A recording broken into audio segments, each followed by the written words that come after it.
ప్రజాస్వామ్యంలో ప్రజలే ప్రభువులు కనుక వారికి జవాబుదారీగా ఉంటూ పారదర్శక పాలనను అందించాల్సిన కర్తవ్యం రాజకీయ వ్యవస్థది.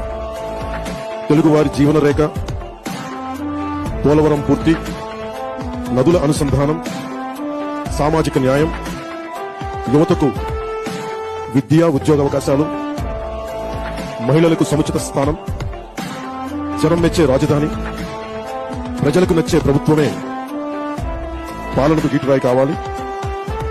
మన లక్ష్యమైన ప్రతి చేతికి పని, ప్రతి చేనుకు నీరు అందించడం ద్వారా